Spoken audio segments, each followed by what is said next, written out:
मुकेश मिश्रा वरिष्ठ अध्येता हैं। शिक्षा, संस्कृति और इतिहास में समान रूप से उनकी सक्रियता हम विभिन्न परिसरों में लक्ष्य करते रहे हैं। उनका भी हार्दिक स्वागत है। डॉक्टर प्रीति सलूजा हमारी एक अन्य वक्ता और शिक्षाविद हैं, समाज सेवी हैं और लगातार नई पीढ़ी को प्रेरित करने के अभियान पर सतत सक्रिय हैं। उनका भी हम स्वागत करते हैं।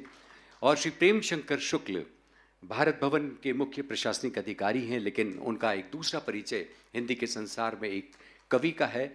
और इसके साथ जब सदा नीरा की परिकल्पना में विभिन्न रंगों को हम शुमार कर रहे थे, तब प्रेम शंकर शुक्ल की उपस्थिति जल केंद्रित कविताओं के एक बड़े संग्राहक के रूप में भी हम देखते हैं। हमारा ये सौभाग्य है कि आज आप सब दर्शकों के बीच में जो एक विशेष युगल उपस्थित है, फिजी के राजदूत अपनी जीवन संगिनी के साथ पधारे हैं। हम चाहेंगे कि सबसे पहले मंच पर वे आएँ और आदरणीय श्रीयुत श्री राम तिवारी जी, वीर भारत न्यास के न्यासी सचिव, उनका स्वागत करें। श्री जगन्नाथ सामी जी और श्रीमती विजयाकांता, हम चाहेंगे कि आप भी कृपया मंच पर आएँ और हमारा अभिनंदन, हमारा यह स्वागत कबूल करें। देवी सज्जनों, हमारे विभिन्न देशों के राजदूतों का यहाँ पर आना इस अर्थ में बहुत महत्वपूर्ण है कि जब एक वैश्विक मंच हम विचार का, संस्कृति का स्थापित कर रहे हैं, तब इनका होना भी दरअसल भारत की पूरी महान चिंतन परंपरा में अपना एक योगदान। और सबसे पहले आदरणीय श्री राम तिवारी जी, श्री जगन्नाथ सामी जी और श्रीमती विजयाकांता जी का स्वागत करेंगे।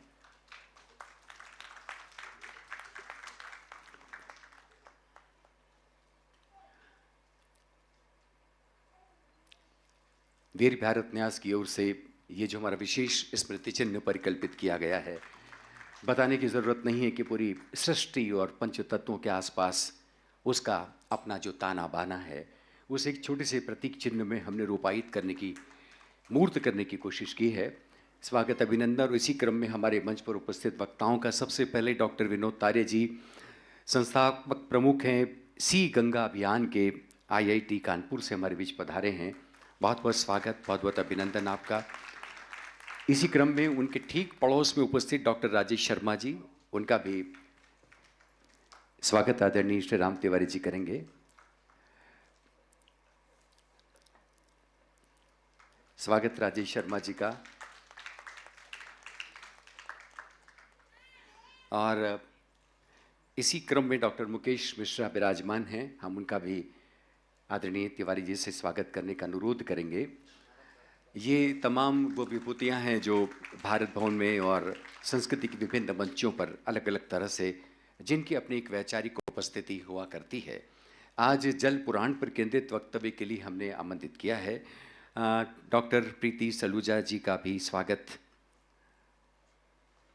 प्रीति जी मध्य प्रदेश की हमारी शिक्षा के जो परिदृश्य में एक बड़ी उपस्थिति, विशेष रूप से नारी सशक्तिकरण को लेकर जो एक नेतृत्व उनका इस प्रदेश को मिलता रहा है, आज इस सत्र में एक ऐसी ही उनकी वैचारिक आहट हम सबके बीच होने जा रही है। श्री प्रेम शंकर शुक्ल, प्रेम शंकर शुक्ल भारत भवन की बात करें तो मेजबान ही हैं हमारे इस पूरे समारोह के, लेकिन आज वे जल पर केंद्रित अपना बहुत ही ललित सुरम्य उद्बोधन हम सबसे साझा करेंगे। उनका भी स्वागत आदरणीय श्री राम तिवारी जी के द्वारा। मैं चाहूँगा कि इस अवसर पर आदरणीय श्री राम तिवारी जी आप सबसे मुखातिब हों, अवधारणा इस सत्र के आपके सामने रखें और उसके बाद हम इस कार्यक्रम के वक्तव्यों का सिलसिला शुरू करेंगे।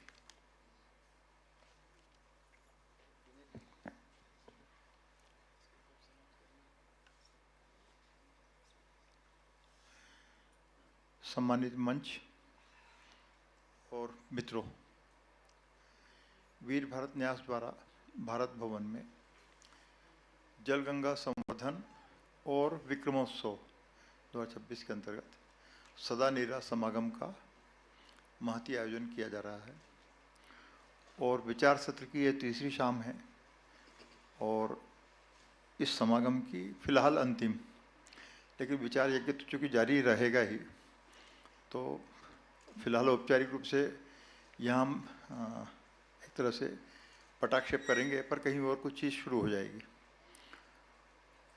आज जो जैसे हम पिछले 2 दिनों से लगातार पंच महाभूतों पर हम चर्चा करते रहे हैं। जल भी है, पृथ्वी भी है, आकाश भी है, अग्नि भी है, वायु भी है। और क्योंकि किसी भी एक तत्व को छोड़कर बाकी को हम याद न करें वो आसान नहीं है, संभव भी नहीं है। आज जो सत्र है वो मुख्य रूप से जल पुराण पर केंद्रित है, जल पर केंद्रित है, लेकिन वक्तागण अपनी सुविधा से चाहें तो ऊर्जा को लेकर, आकाश तत्व को लेकर, अग्नि को लेकर, जिसमें उनको लगता है कि उनको ज़्यादा सहजता होगी बात करने में, और हम बातचीत ही करेंगे। मतलब ऐसा नहीं है कि कोई 1-1 घंटे तक कोई पर्चे पढ़े जाएंगे। और तो बाकी तो सब आप सबका स्वागत है। और मुकेश जी फिर इसकी कमान संभालेंगे।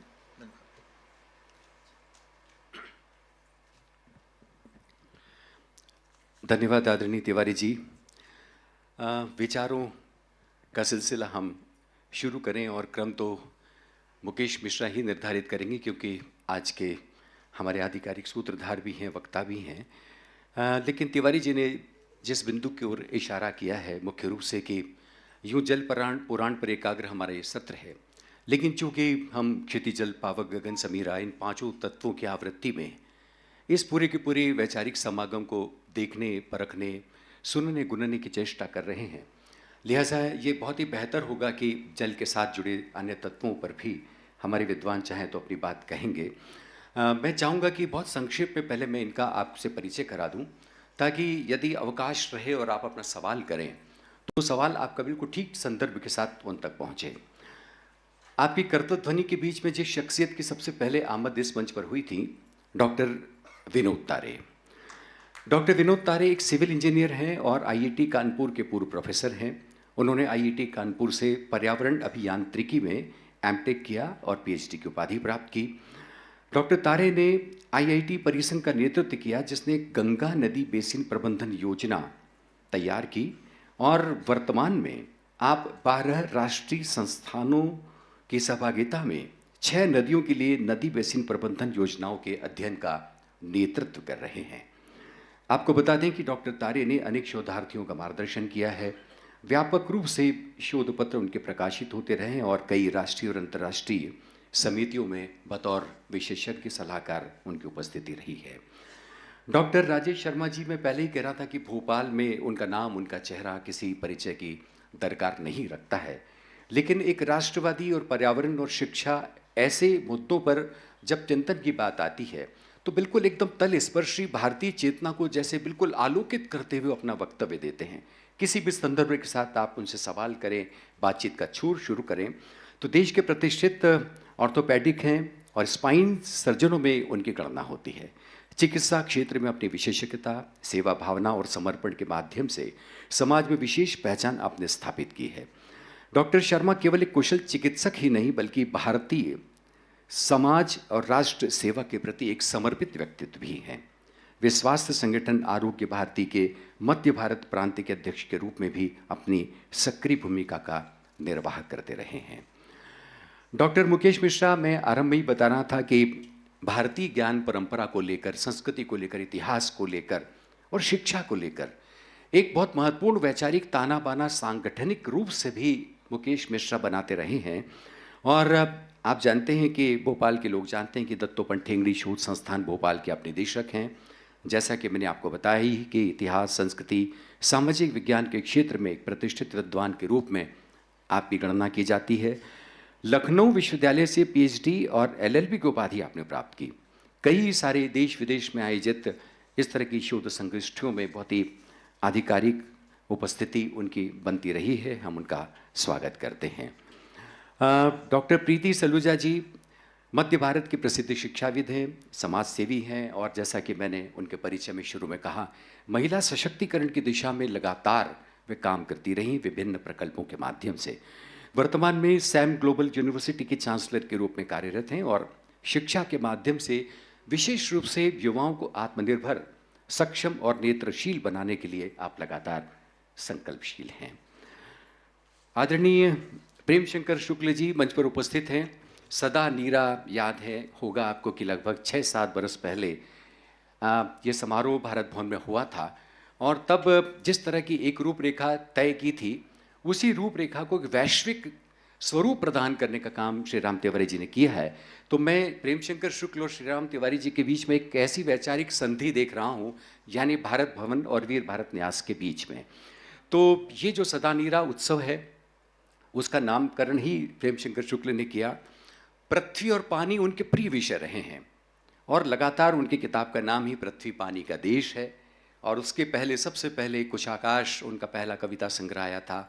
भीमबेटका एकांती कविता है, क्या सुंदर शीर्षक है, और उस पर भी उन्होंने एक लंबी कविता रची है, लिखी है। और पृथ्वी पानी का देश है, ये भी उनकी एक कविता कृति है।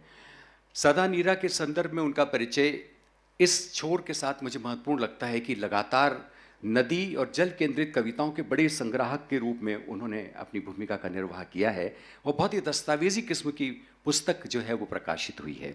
ऐसे प्रेमशंकर शुक्ल रजा पुरस्कार से सम्मानित हैं और दुष्यंत कुमार सम्मान भी उनको प्राप्त हो चुका है। हमारे बीच ये तमाम वक्ता रहेंगे। मैं मुकेश मिश्र जी को ये कमान सौंपूं बतौर सूत्रधार। समय जैसा कि तिवारी जी ने कहा ही है कि आप तय करेंगे, लेकिन फिर भी सारभूत विचार यहाँ पर रखे जाएं, दोहराव न हो, बातें जो कही जा चुकी हैं वो उनकी पुनरावृत्ति न हो। ऐसा एक आत्मानुशासन हम जानते हैं कि सब वरिष्ठ वक्ता हैं, उसका निर्वाह करेंगे ही। एक छोटी सी कविता मैं आपके सामने रखना चाहूँगा जो मेरी डायरी पर दर्ज थी, और उसके बाद मुकेश मिश्रा जी को हम सौंपेंगे।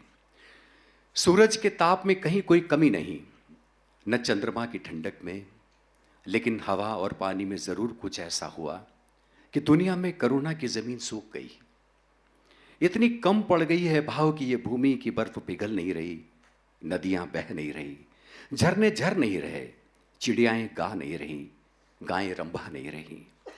कहीं पानी का कोई ऐसा पारदर्शी टुकड़ा नहीं कि आदमी उसमें अपना चेहरा देख सके और उसमें तैरते बादलों के टुकड़े से उसे धो पोंछ सके। दरअसल पानी से होकर देखो तभी दुनिया पानीदार रहती है, उसमें पानी के गुण समा जाते हैं, वरना कोरी आंखों से कौन कितना देख पाता है। बहुत सम्मान के साथ मुकेश मिश्रा जी आज के इस सत्र को आगे बढ़ाएं।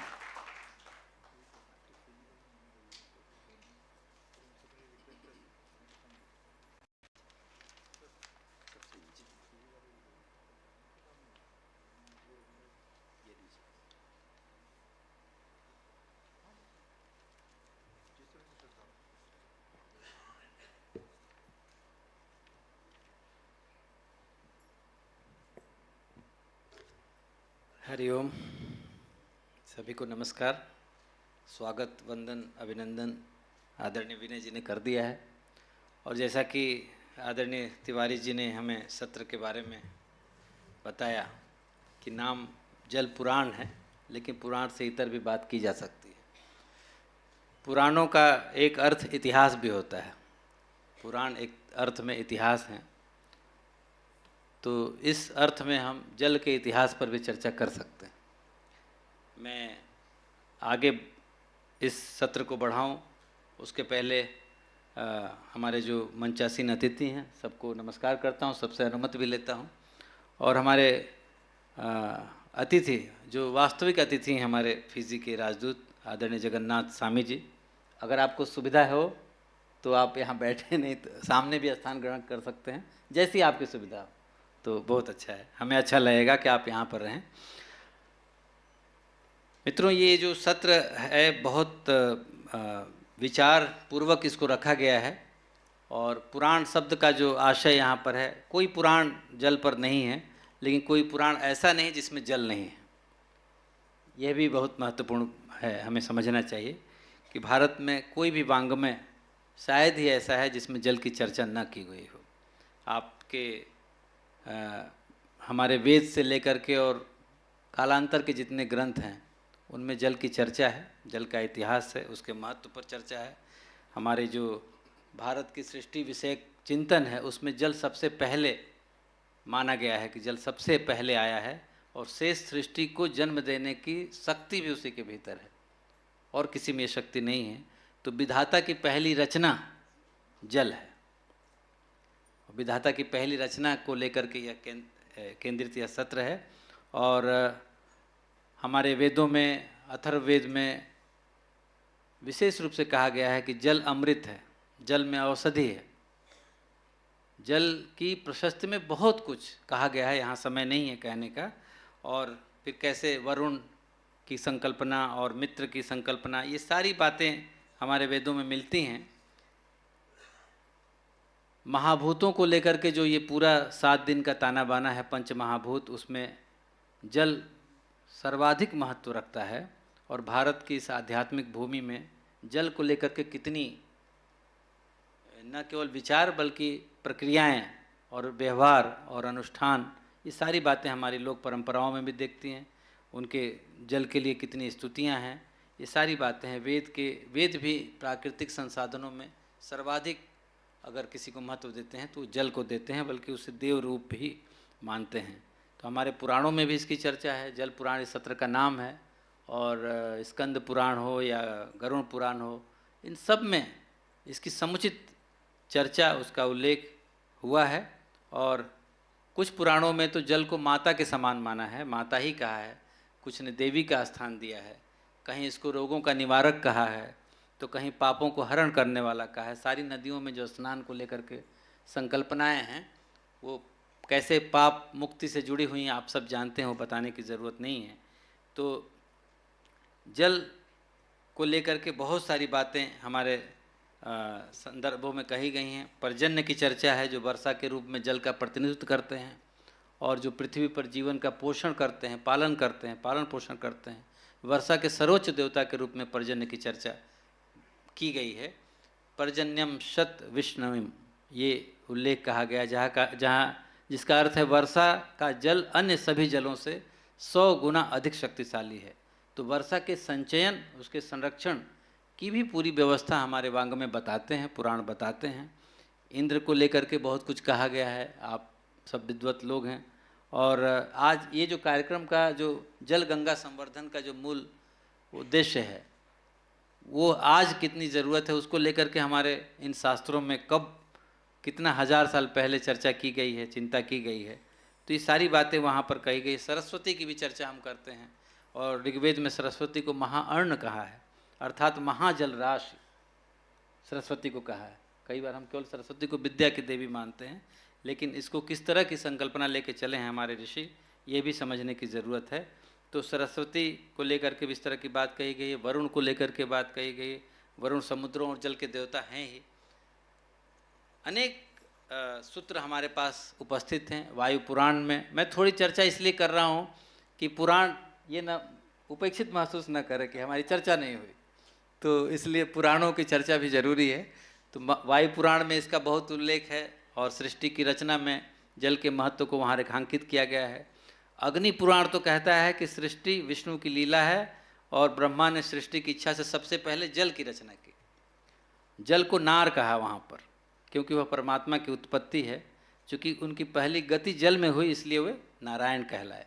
इस तरह की व्याख्याएं हमारे सामने विष्णु धर्मोत्तर पुराण में भी वर्णित है। फिर आगे चल के गरुड़ पुराण में भी, जहाँ पृथ्वी जल पर तैरती हुई एक नौका के समान बताया गया है। गरुड़ पुराण एक प्रसंग में पढ़ाई जाता है। 7 द्वीप हैं और फिर प्रत्येक द्वीप 7 समुद्रों से घिरे हुए हैं। ये सारी संकल्पनाएं हमारे यहाँ हैं। शतपथ ब्राह्मण में भी इसकी चर्चा है। वहाँ विष्णु का मत्स्य अवतार जल में ही बताया गया है। तो नारद पुराण इसको लेकर के बहुत कुछ कहता है। हमें अभी कभी अध्येता लोग इस पर अध्ययन करें तो उस पर जाएं, उसकी थोड़ा अनुशीलन करें कि नारद पुराण में सर्वतीर्थोदक कहलाता है जल, और इसको लेकर के बहुत कहानियाँ कही गई हैं। एक कथा बहुत प्रसिद्ध है, यहाँ उसकी चर्चा करेंगे तो बहुत लंबा हो जाएगा। राजा वीरभद्र की कथा है, कैसे जल को वो ढूंढते हैं और फिर आगे चल करके नारद पुराण में कहते हैं कि जल महादान है। जल को महादान कहा गया है। और जल महादान इसलिए कि जल जो है सर्वाधिक पोषित करने वाला तत्व है पंच तत्वों में। तो अन्न और जल के समान दूसरा कोई दान नहीं हुआ है और न होगा, ऐसी चर्चा करते हुए जल को महादान बताया गया है। और इस तरह से स्पष्ट किया है कि जलदान जो है वो तत्काल संतुष्ट करने वाला है। जलदान तत्काल तुरंत तृप्त करता है।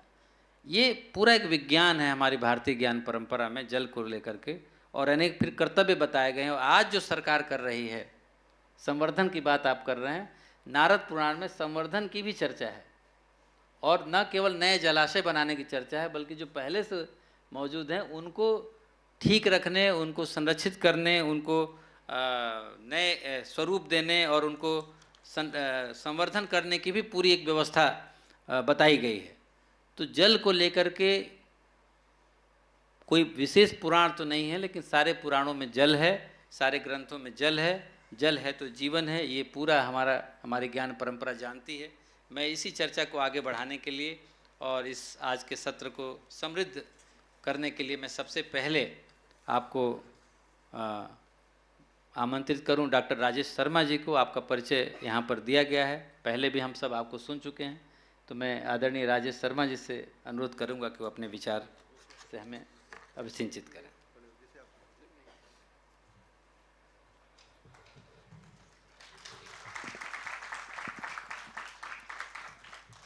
सम्मानित मंच को प्रणाम करता हूं और हमारे सामने सब ईश्वरीय अंश बैठे हैं उनको प्रणाम करता हूं।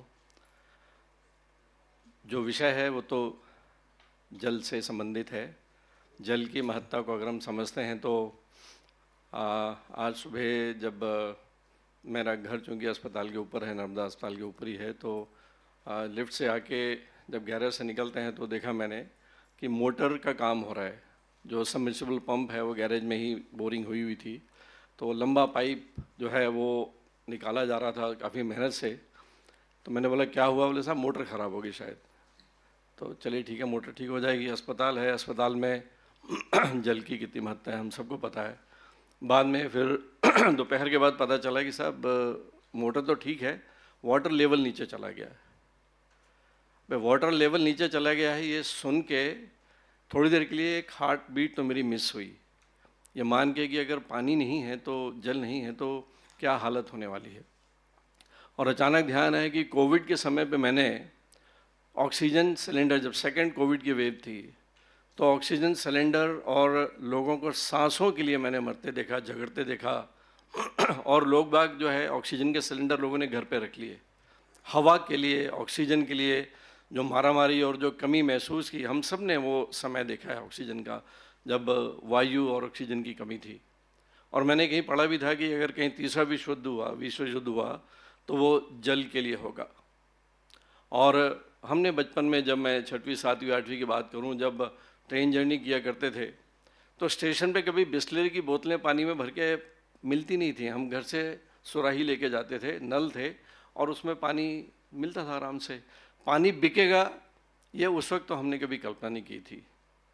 लेकिन मुझे ऐसा लगता है कि ये इंसानी प्रवृत्ति है कि जो चीज़ अनायास आसानी से पर्याप्त मात्रा में अबंडेंस में मिल जाती है बिना मेहनत के, शायद हम उसकी कदर नहीं करते। चाहे वो माँ बाप हों, चाहे वो प्रकृति हो, चाहे वो पेड़ पौधे हों, पर्यावरण हो, ये सब आसानी से मिलता है, मुफ्त में मिलता है ऐसा लगता है। इसलिए हम इसकी कदर नहीं करते। डिमांड, सप्लाई और उसकी वैल्यू, ये सब फॉर्मूले हमको पता है। लेकिन जल का महत्व, इस अर्थ प्लैनेट में लगभग 71% हिस्सा जो है वो जल पे है, जल का है, 71%। और शरीर की इकाई, एक सिंगल सेल में 80 से 90% जल है। इस जल की महत्ता, जब बच्चा पैदा होता है तो गायनिकोलॉजिस्ट सबसे पहले देखती है कि बैग ऑफ वाटर, बच्चा उस बैग ऑफ वाटर के भीतर होता है। पानी कितना महत्वपूर्ण रखता है। और जब आज चिंता हो रही है कि वाटर लेवल नीचे जा रहा है, मतलब मुझे याद है जब आज से 20-30 साल पहले भी अगर बोरिंग होती थी घर में तो 40-50 फीट, 70 फीट, 100 फीट तो मैंने कभी सुना नहीं, जल निकलता था आराम से 70-80 फीट पे। और बीच में एक बार बगल में एक होटल है जहानुमा, वहाँ पे एक इनॉग्रेशन था, उसमें बुलाया गया था। किसी व्यापारी ने बोरिंग मशीन लेके आया था जो 2000 फीट तक नीचे चली जाती है। तो उस वक्त मुझे लगा कि क्या पानी 2000 फीट नीचे चला जाएगा। और ऐसे बहुत से किसान होंगे, आप जब देखिएगा बेचारे कई ड्राई बोरिंग करते हैं, हज़ार फीट पे पानी नहीं निकलता। और जितना वाटर लेवल नीचे चले जा रहा है तो आपको लगता है पानी के ज़मीन की गर्भ में जो जितने हार्ड मेटल्स हैं, जितने टॉक्सिक मटेरियल्स हैं वो सब जो है वो पानी में आने मिलने शुरू हो गए हैं। व्यापारी अपनी फसल बढ़ाने के लिए पेस्टिसाइड का उपयोग कर रहा है। पेस्टिसाइड कहाँ जाती है? ज़मीन पे जाती है। और सबसे भयानक जो चीज़ें आ रही हैं अभी, ईवी व्हीकल। मेरा व्यक्तिगत मत है, मैं किसी चीज़ के अगेंस्ट में नहीं हूँ मैं, लेकिन मुझे पता है बहुत पहले अमेरिका से एक दोस्त आया था, आज से करीब 7-8 साल पहले, जब मैंने ईवी में जो इलेक्ट्रिकल व्हीकल है उसका नया नया नाम ही शुरू हुआ था, तो उसने कहा कि बड़े जो देश हैं, जो डेवलप्ड देश हैं, विकसित देश हैं, वो विकासशील देशों में जगह देख रहे हैं कि जो बैटरीज होंगी, लिथियम बैटरीज, ये जब अपना कार्यकाल पूरा कर लेंगी तो लिथियम बैटरीज जो है उसका ख़त्म कैसे होगा, उसका जो पर्यावरण में जो दोष है वो कैसे, वो अपने विकसित अपने कंट्री से हटा के विकासशील देशों में उसे ख़त्म करने या उसको नष्ट करेंगे। क्यों? क्योंकि उसके जो रेडिएशंस हैं वो मिटने वाले नहीं हैं। गुजरात की बात करते हैं तो पानी जो है उसका कलर जो है वो कोका कोला कलर है, तो कोल वाटर के नाम से फेमस हो रहा है। तो पानी का महत्व कितना है, और क्या हम अपने घरों में एक बच्चों के साथ में, अपनी नेक्स्ट जनरेशन के साथ में किस गंभीरता के साथ में हम इस विषय को डिस्कस करते हैं। चाहे बच्चा KG1 में है, स्कूल में जा रहा है, बच्चे सिविक सेंस को ले लें या पानी की बचत को ले लें, बहता रहता है पानी, बहता रहता है।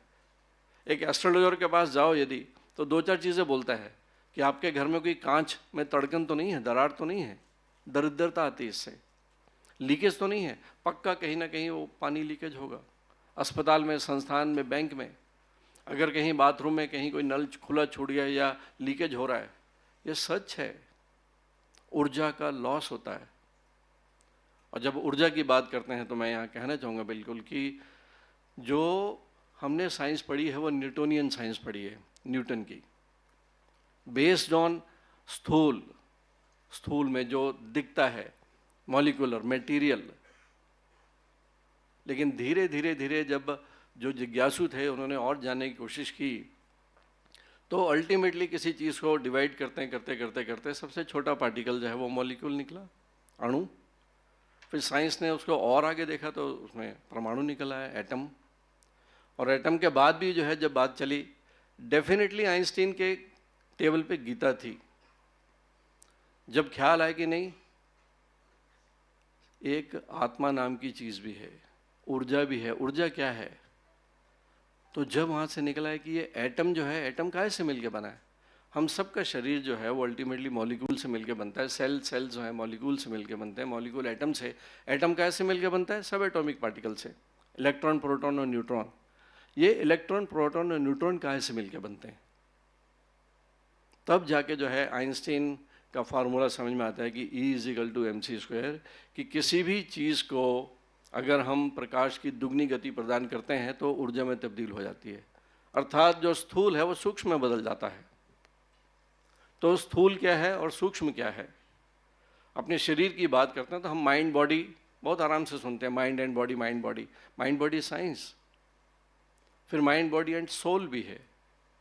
तो इस ऊर्जा की बात करते हैं तो ऊर्जा क्या है ये? तो सांख्य योग कहता है कि जब सृष्टि नहीं बनी थी, भी हर चीज़ का एक जन्म होता है और एक मृत्यु होती है। तो इस सृष्टि का जन्म हुआ था, उसके पहले सृष्टि कहाँ थी? तो हमारे वेदों में लिखा है कि उस वक्त जो है केवल और केवल एक ब्रह्म तत्व था, केवल एक बहुत बड़ा ब्रह्म तत्व, और एक नाद था जिसे ओम की ध्वनि होती थी। सांख्य योग भी बोलता है कि सृष्टि का निर्माण जो है केवल पुरुष और प्रकृति के मिलन से। पुरुष वो चेतना, प्रकृति जो दृश्य है, जो दिखती है, जैसे कार और ड्राइवर है ना, मिलके ही पूर्ण सृष्टि बनती है। तो इसमें अगर बात करते हैं तो सुपर कॉन्शियसनेस की बात करते हैं तो धीरे धीरे समझाने के लिए उसे परमात्मा कहा गया। वो बड़ा जो सृष्टि का ऊर्जा का बहुत बड़ा भंडार था, वो ऊर्जा जो है जब तब्दील होती है, क्योंकि हम जानते हैं कि जैसे आत्मा अजर है, अमर है, ना मर सकती ना जी सकती है, ऊर्जा का भी ये तो सिद्धांत है। ना ऊर्जा पैदा की जा सकती है, ना ऊर्जा नष्ट की जा सकती है, ना उसका कोई रंग है ना रूप है, दैट इज़ एनर्जी। लेकिन वही ऊर्जा जो है जब किसी खास फ्रीक्वेंसी में मैनिफेस्ट होती है तो वो एक फॉर्म लेती है, एक स्पेशल फॉर्म लेती है। उस फॉर्म को जैसे हमारी सेंसेस देखती हैं, समझती हैं, हम उसे रूप देते हैं। मनुष्य का ज्ञान कैसा है? हमारी पांचों इंद्रियों से हमें जो दिखता है, सुनता है, उसके बाद जो इंटेलिजेंस है वो अपना एक रूप बना लेता है, हमको दिखते है, दुनिया दिखने लगती है। तो आइंस्टीन ने कहा कि ये सारी की सारी जो दुनिया है ये तो इल्यूजन है, ये है नहीं वैसे। और वैसे भी माया का संस्कृत शब्द है माँ या, माँ मतलब ना, नहीं, या मतलब है, ये नहीं है, ये इल्यूजन है। सो साइंटिफिक। बट ये जब मैनिफेस्ट होती है ये ऊर्जा किसी विशेष फ्रीक्वेंसी में, तो हमारी इंद्रियों से पता करती हैं। जो इंद्रियों के परे है वो हमारा ज्ञान नहीं है। आपको पता है कि एक शरीर में कितनी सेल्स होती हैं? कोई होगा यहाँ स्टूडेंट साइंस का? 160 ट्रिलियन, ऑलमोस्ट 160 ट्रिलियन सेल्स। 160 के सामने 13 शून्य लगाएं, 160 ट्रिलियन सेल्स। और अगर माँ के गर्भ में एक शिशु पैदा होता है 9 महीने में 160 ट्रिलियन सेल्स को लेके, जब माँ कंसीव करती है, स्पर्म और ओवम का मिलन होता है और एक सेल बनती है, तो एक सेल 9 महीने में जब 160 ट्रिलियन सेल्स में बदलती है तो पर सेकंड कितनी सेल्स बन रही हैं? 68 लाख सेल्स। कैलकुलेशन करके देखिएगा कि पर सेल पर सेकंड माँ के पेट में जो बच्चा डेवलप हो रहा है, एक सेकंड में 68 लाख सेल्स बन रही हैं। एक सेल से 68 लाख सेल पर सेकंड, और 9 महीने में जो 160 ट्रिलियन सेल बनती है, कहीं बाल तो कहीं आँख तो कहीं हार्ट, कहीं ब्रेन, कहीं फीमर, कहीं स्किन। उफ, ये ऊर्जा का कमाल है। ये उस ऊर्जावान, उस परमात्मा के सॉफ्टवेयर का कमाल है। और हम जब पंच तत्व की बात करते हैं तो सबसे पहला जो तत्व आता है वो आकाश आता है। बाकी सब तत्वों को हटा दो तो आकाश क्या है? ये ब्रह्मांड क्या है? ये वो ऊर्जा ही तो है, आकाशीय ऊर्जा, super consciousness, super cosmic energy, आकाश। वो ऊर्जा का ही दूसरा रूप जो है वो एक वायु तत्व बनता है। उसके बाद एक अग्नि तत्व बनता है, एक जल तत्व बनता है, और फिर धरा बनती है। आज भी धरा के भीतर तो अग्नि है, जल है, वायु है। ये सारे के सारे पंच तत्व मिल के मानव शरीर बनता है।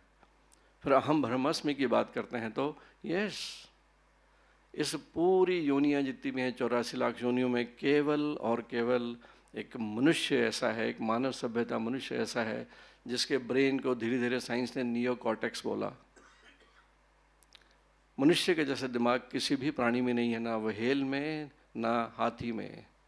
हमारा 1400 ग्राम का जो ब्रेन है उसमें जैसी सेल्स हैं, हर वक्त यहाँ से ऊर्जा निकलती है, एमिट होती है। ये साइंस ने प्रूव कर लिया। EEG में ये प्रूव हो गया कि हर वक्त जो ब्रेन से ऊर्जा निकलती है उसे हम अल्फा, बीटा, थीटा, गामा और डेल्टा में बांटते हैं। ये सेल्स, ये जो ऊर्जा है इसे नाप लिया। आपके मूड पे जो है पता चल जाता है उस मशीन को कि अभी ये चिंतित है या ये ध्यान में है या मस्ती में है या सो रहा है। हर वक्त जो ऊर्जा निकलती है वो ऊर्जा वो यूनिवर्स ग्रहण करता है। और लॉ ऑफ यूनिवर्स के तहत केवल और केवल एक चीज़ है कि इस यूनिवर्स को जो दोगे वो एबंडेंस में वापस करता है। यही यूनिवर्सल लॉ जो है कृषि पे निर्धारित होता है कि गेहूं का एक दाना हम जब देते हैं इस यूनिवर्स को तो अनेक दाने देता है आपको। यही हवन का भी तात्पर्य है कि हवन जो आहुति देते हैं वो हमको वापस मिलती है। इसलिए इस यूनिवर्स में जो दोगे वो मिलेगा आपको। अच्छे विचार दोगे, अच्छे विचार मिलेंगे। आप किसी के प्रति घृणा करोगे, आपके जीवन में घृणा और घृणा ही मिलेगी। ऐसी परिस्थितियां पैदा होगी कि आपको अपने से और अपने परिवार से तकलीफ होने लगेगी। ये साइंटिफिक चीज़ें हैं, ये मेरे मन का कोई विषय नहीं है। हमें अपने को छोड़ के जब हम दूसरे की चिंता करने लगते हैं तो मुंशी प्रेमचंद भी कहते हैं कि परार्थ ही सबसे बड़ा स्वार्थ है। जब आप दूसरों की सेवा करने लगते हो, जब आप इस सृष्टि में माध्यम बनते हो, ईश्वर को प्रार्थना करके हाथ जोड़ के कि हे ईश्वर मुझे माध्यम बना, मैं केवल अपने प्रति, अपने परिवार के प्रति चिंतित ना करूं, मैं आपके समाज की, आपका बड़ा परिवार है उसका सेवक बनना चाहता हूं। तो ईश्वर आपको देखता है, आपके परिवार को देखता है, आपको कमी नहीं होने देता। एबंडेंस, अधिकता, बरकत आने लगती है। तो जो 5 तत्व हैं, हम अपनी पृथ्वी की चिंता करें, हम जहाँ रहते हैं उस घर की चिंता करें, अपने मोहल्ले की चिंता करें, हम साफ़ सफाई की चिंता करें, हम सड़क पर चलने वाले लोगों की चिंता करें, हम जल की चिंता करें। कोविड में देखा सबने, नर्मदा में मछलियां दिखने लगी थीं, इतना साफ सुथरा जल। आसमान दिखने लगा था, तारे दिखने लगे थे जो नहीं दिखते पॉल्यूशन के कारण। हम पर्यावरण की चिंता करें, हम वायु की चिंता करें, हम इस पॉल्यूशन की चिंता करें। इसी से जीवन है।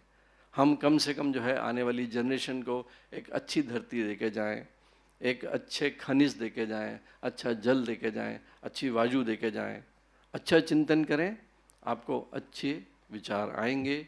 ये ऊर्जा का नियम है। और वैसे भी मैं कहना चाहूँगा कि जब स्पेक्ट्रम इलेक्ट्रॉन माइक्रोस्कोप से, स्पेक्ट्रम इंस्ट्रूमेंट से जब एक मॉलिक्यूल को देखा गया, तो पता है आपको उस मॉलिक्यूल में जो स्थूल था, जो मैटर था, दैट वाज ओनली 0.0001, 4 जीरो के बाद 1%।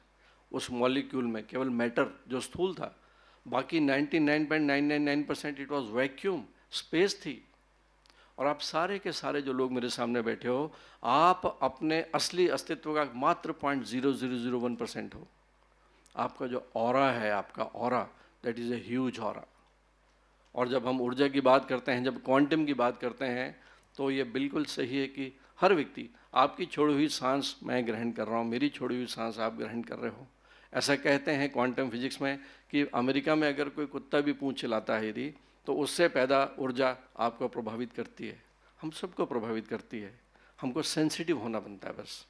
आप अगर संवेदनशील हैं तो आप सिद्धि प्राप्त हैं। ऊर्जा की सिद्धि ही पतंजलि कहते हैं। पतंजलि केवल और केवल मनुष्य में सांसों द्वारा उस ऊर्जा को ग्रहण किया जाता है। हम जब प्राण वायु ग्रहण करते हैं तो वो प्राण प्लस वायु संधि विच्छेद है। वायु तो ऑक्सीजन हो गई, O2, जिससे बाद में जो है ग्लूकोज के साथ मिलके एक क्रेब साइकिल बनता है। लेकिन जो सांसों के साथ जो असली चीज़ आती है वो प्राण है, वो ऊर्जा है। वो प्राण ऊर्जा क्रियाशीलता प्रदान करती है आपके शरीर को, और आत्मिक ऊर्जा जो है आपके विचारों को क्रियाशीलता पैदा करती है। तो माइंड एंड बॉडी, क्वांटम में भी पार्टिकल एंड वेव्स का सिद्धांत है। पार्टिकल इज स्थूल एंड वेव इज जो दिखता नहीं है। तो माइंड एंड बॉडी में, body is made up of molecule and your mind is made up of thoughts, that is cosmic energy, that is consciousness. ये विषय बहुत ही इंटरेस्टिंग विषय है, लेकिन हम बात करते हैं जब जल पे, जल ही जीवन है। तो मित्रों, अपने जीवन को सार्थक बनाएं, जल के प्रति अपने बच्चों को एजुकेट करें। अपने घर में, हम बाहर तो सुधार ही लेंगे दुनिया को, सबसे पहले हम सुधरें। केवल और केवल रोज़ कोशिश करें कि हम अपने घर में जल को कम खर्च करें, और ऑर्गेनिक जो पैदावार है उसका साथ दें, ताकि जो किसान जो बेचारे ऑर्गेनिक उगाते हैं उनका भी पेट भर सके। इतना ही कहना चाहूँगा आपको। बहुत नमन करता हूँ। आपका जीवन खुश रहे।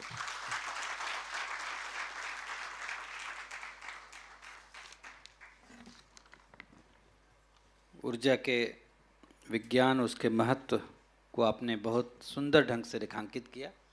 निश्चित ही ऊर्जा हमारे लिए एक प्राण है। आदरणीय राजेश शर्मा जी ने जो बातें कहीं वो आज के समय में बहुत प्रासंगिक हैं।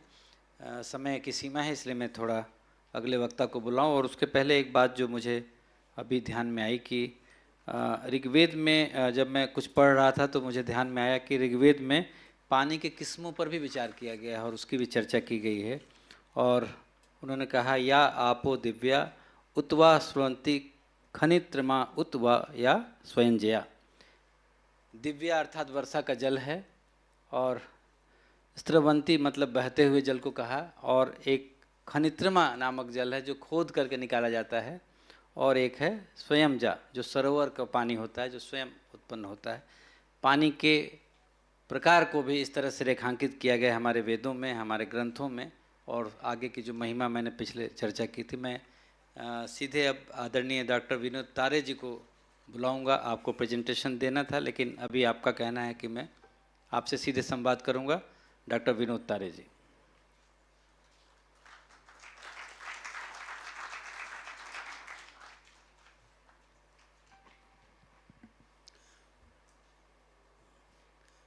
नमस्कार। और ये मेरा सौभाग्य है कि आज मुझे यहाँ आपके सामने आने का और आपसे कुछ बात करने का अवसर मिला। उसके लिए मैं आयोजकों को हृदय से धन्यवाद देना चाहूँगा। अभी तक जैसे बताया गया है कि हम जल पुराण के ऊपर बात कर रहे हैं, और ये भी बताया गया कि पुराण, जल के ऊपर कोई पुराण नहीं है, पर मेरा ये भी मानना है ऐसा कोई पुराण नहीं जिसमें जल के ऊपर बताया नहीं गया हो। तो हर पुराण में जल की बात है। वैसे ही ये भी बात की कि जल के बिना कोई जीवन नहीं, चाहे वो सूक्ष्म जीव हो या बड़ा जीव हो। और यदि आप अपनी दिनचर्या में देखें तो यदि हमें जीव को हटाना होता है तो हम पहला काम करते हैं, वहाँ से पानी हटा देते हैं। ये आपके पास, सबके पास पैकेजेस होंगे, चाहे वो चिप्स के पैकेज हो या किसी और के पैकेज हो, उसको हम बहुत देर तक रखने के लिए क्या करते हैं, उसमें से पानी निकाल देते हैं। और पानी निकालने से उसमें कोई जीव जा नहीं सकता है। तो ये एक सबसे बड़ी पहली ये है कि यदि किसी जीव को हमको एलिमिनेट करना है, हटाना है, तो वहाँ से पानी हटा दो। तो आप समझ सकते हैं कि पानी का, जल का कितना महत्व है। जल के बिना कोई जीवन नहीं, जो कि छोटे सेल की आपने बात की या बड़े जीव की बात की। तो जल हमारे लिए बहुत महत्वपूर्ण है। अब बात आती है कि हमने जल के साथ किया क्या। पुराणों में जो कहा गया है, यदि शायद हम पुराणों में जो कहा गया है उसको सही तरह से समझते और समझने के बाद यदि उसको सही तरीके से अपनाते, तो शायद हम आज जो अपने आसपास देख रहे हैं वो शायद हमें देखने को नहीं मिलता। सीधा सीधा एक छोटा सा मैं एग्जाम्पल दूंगा कि हमने प्रगति के नाम पे क्या किया। यदि आप 50 साल पहले, 60 साल पहले हमारी भारतीय परंपरा इंडिपेंडेंस के तुरंत बाद या देखें तो हम घर में खाना खाते थे और पैखाना हमारा घर से बाहर होता था। आज प्रगति के नाम पे हमने जस्ट उल्टा किया है, आप समझ गए होंगे। और जब हमने प्रगति के नाम पे ये उल्टा किया है तो उसके हमको प्रभाव भी झेलने ही पड़ेंगे। यदि हम चाहते हैं कि हम पैखाना बिल्कुल हमारे बिस्तर के पास करें और खाना हम बाहर जाके खाएंगे, तो उसके फिर दुष्प्रभाव भी आएंगे। तो जैसा बताया गया है कि हमें सुधारना है, क्या सुधारना है, हम क्या सुधारेंगे। तो पहली बात तो यही है कि हमने कहाँ ये बदलाव लाया। दूसरी बात, जल को यदि हम किसी व्यक्तित्व से कंपेयर करेंगे तो जल एक ऐसा व्यक्तित्व है जो इतना अच्छा है कि वो किसी को छोड़ता नहीं है। कोई अच्छा व्यक्ति होता है तो उसके पीछे सब लगे रहते हैं, और जल एक ऐसा पदार्थ है वो सबको समाहित करता है, सबको अपने साथ ले जाता है। और जब सबको कोई समाहित करने वाला है तो वो कभी अकेला नहीं रह सकता। इसलिए आपको यहाँ पे शुद्ध जल मिलेगा ही नहीं, क्योंकि शुद्ध जल का मतलब, जैसे हम बोलते हैं प्योर गोल्ड, प्योर गोल्ड का मतलब होता है सिर्फ और सिर्फ गोल्ड। वैसे ही हम जब शुद्ध जल की बात करते हैं, प्योर वाटर की बात करते हैं, तो प्योर वाटर मीन्स सिर्फ ओनली वाटर। ओनली वाटर कहीं होता ही नहीं है, तो शुद्ध जल कभी होता ही नहीं है, क्योंकि वो ऐसा व्यक्तित्व है, ऐसा पदार्थ है कि वो हमेशा सबको किसी न किसी को साथ में। यदि आप साइंस के इसमें बोले, चाहे वो ऑर्गेनिक कंपाउंड हो चाहे वो इनऑर्गेनिक हो, आपके सॉल्ट हो, नमक हो, चीनी हो, ऑर्गेनिक है तो वो चीनी को भी समाहित कर लेता है, सॉल्ट को भी समाहित कर लेता है, किसी को अपने आप में समा लेता है, किसी को सस्पेंडेड फॉर्म में रखता है जो हमें दिखता है। तो जल एक ऐसा पदार्थ है जो सबको समाहित करता है, और जो सबको समाहित करता है, जो सबके साथ अच्छा व्यवहार करता है, उसका दुरुपयोग होना स्वाभाविक है।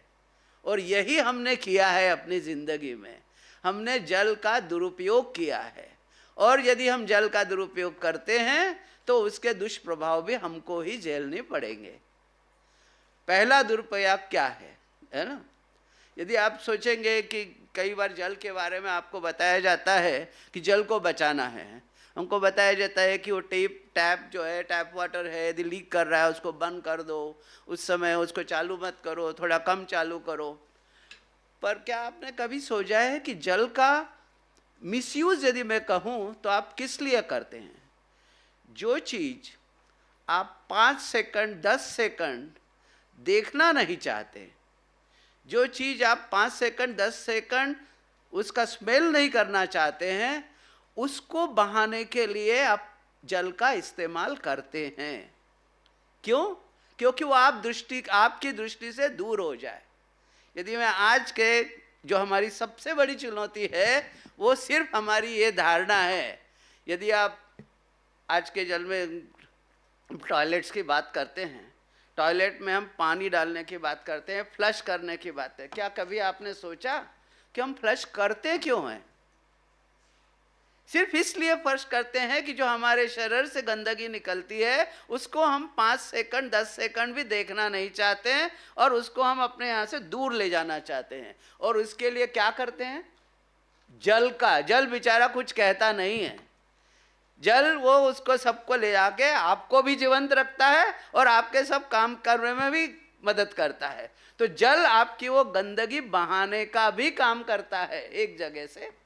फिर खाली वो आपकी गंदगी ही नहीं, जो हमारे इंडस्ट्रीज वगैरह सब बने हैं उनकी भी गंदगी बहाने का काम करता है। पर ये काम हमने जल को किसने दिया? हमने दिया।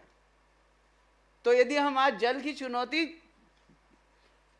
देख रहे हैं तो उसके लिए सबसे बड़ी जिम्मेदारी किसकी है?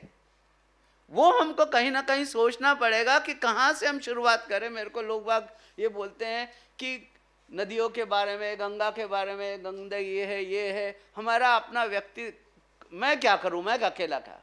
मैं पहले कहता हूं कम से कम आप सोचे तो कि आप जल के साथ करते कैसे हैं, क्या करते हैं। तो जल के साथ आपका व्यवहार कैसा है ये निश्चित करेगा कि जल आपको आगे कैसे आईना दिखाएगा। क्योंकि वही चीज जल के कारण साथ आए। पहले जैसे बताया कि हम सुरई का पानी लेते थे, किसी भी टैप में कहीं भी जाके पानी पी लेते थे। आज हम क्यों नहीं करते हैं? वो हमें किसका डर है? हमारे एक प्रधानमंत्री थे, आपको याद होगा, मोरारजी देसाई जी। वो एक थेरेपी की बात करते थे, है ना। तो उसमें ये था कि भाई अपना ही ये तो ठीक है पर किसी और का ठीक नहीं है, राइट। तो आज हमें जो डर है वो क्या डर है? क्यों मैं टैप से पानी नहीं कहता हूं? क्योंकि किसी और का उसमें कुछ होगा, यही तो चिंता है ना।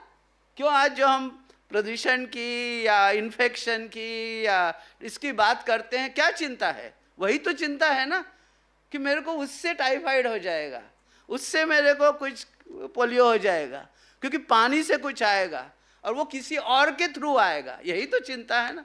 तो हमें इसी के ऊपर ध्यान रखना है, इसी के ऊपर चिंतन करना है। और जो हमने जीवन शैली अपनाई है इसके ऊपर हमें चिंतन तो करना ही पड़ेगा। और यदि आप ये जीवन शैली आप चाहते हैं तो आपको अनुशासन में रहना पड़ेगा, राइट। यदि आपको मॉडर्न साइंस यूज़ करना है तो कहीं पे भी हम जाते हैं, हम मून पे जा रहे हैं, मंगल पे जा रहे हैं, सबसे पहले क्या खोज करना चाहते हैं हम? वहाँ पानी है कि नहीं है, ऑक्सीजन है कि नहीं है, और दूसरी बात देखते हैं पानी है कि नहीं। तो साइंस की दृष्टि से तो ठीक है, देखना चाहिए, पर हमें ये सोचना होगा कि यदि हम पानी और वायु, ऑक्सीजन वहाँ पा लेते हैं तो क्या हम सबको वहाँ ले जाना शुरू करें? ये हमारे को दोस्तना होगा, है ना। तो खोज करना एक बहुत अच्छी बात है, पर किस जगह हमें जाना चाहिए और किस जगह हमें जाना नहीं चाहिए, ये हमारी प्राथमिकता, यह हमको सोचना पड़ेगा। तो जो साहब ने बताया कि हमें क्या करना चाहिए, तो आज की प्रेडिक्शन में आपको ये चाहता हूँ कि हम सोचे ये कि मैं जल का उपयोग कैसे करता हूँ, किस लिए करता हूँ, और उससे वो जल मुझे ही फिर बाद में वापस करता है विथ इंटरेस्ट, राइट। तो ये सोचना पड़ेगा। आज जो हमारी नदियों की परिस्थिति है ना, अब नदी बड़ी कि जल बड़ा, ये विषय बड़ा मुश्किल है, राइट। अब आप ये बॉटल देखेंगे यहाँ पे, ये बॉटल के साथ जल इम्पॉर्टेंट है या खाली बॉटल इम्पॉर्टेंट है, या क्या खाली जल रह सकता है क्या? तो नदी जल का आकार तो उसके कंटेनर से आता है ना। तो तालाब, नदियाँ, ये तो एक जल को आकार देती है, ठीक है। और उसको तो सबसे बड़ा जल का जो काम है वो चीज़ों को एक जगह से दूसरे जगह तक ले जाने का। तो उसका यदि हम सदुपयोग करें तो हमें अच्छे रिजल्ट मिलेंगे, और यदि हम सदुपयोग न करें तो उसका फिर दुष्प्रभाव भी हमें देखने को मिलेंगे। ठीक है, और इसीलिए नदियों को यदि हम बात करते हैं तो नदियों का सबसे महत्वपूर्ण काम यह है कि जल के साथ जो संसाधन होते हैं उनको एक जगह से दूसरी जगह तक पहुंचाना। गंगा हमारी गौमुख से स्टार्ट होती है, गंगोत्री से होकर जाती है, और रास्ते में वो कई चीज़ों को ले जाती है, राइट, और जाते जाते कई चीज़ों को साथ में रहती है, कई चीज़ों को बांटती जाती है, राइट। तो एक प्रकार से होता है ना, पहले बोलते थे कि घर में दादी नानी या कोई आते हैं तो कुछ ले आते हैं, राइट। तो नदी भी अपना एक काम, साल भर में जब नदी में बारिश होती है, नदी में प्रवाह होता है, तो वो अपना काम करते जाती है और साथ साथ अपने रिश्तेदारों को मिलते जाती है, राइट। और रिश्तेदार कौन है? आसपास की जमीन, आसपास के जंगल, आसपास की वेटलैंड्स, आसपास के तालाब। तो जाती है, तालाब में कुछ दे के जाती है, तालाब से कुछ ले के जाती है, राइट, ओके। और वो फिर कहाँ पहुँचाती है? समुंदर तक पहुँचाती है। तो ये पूरी एक साइकिल हमको समझना पड़ेगी। और यदि हम, और कोई उसमें बड़ा रॉकेट साइंस नहीं है, थोड़ा हमको विचार करने की बात है कि हम इसके ऊपर कैसा है।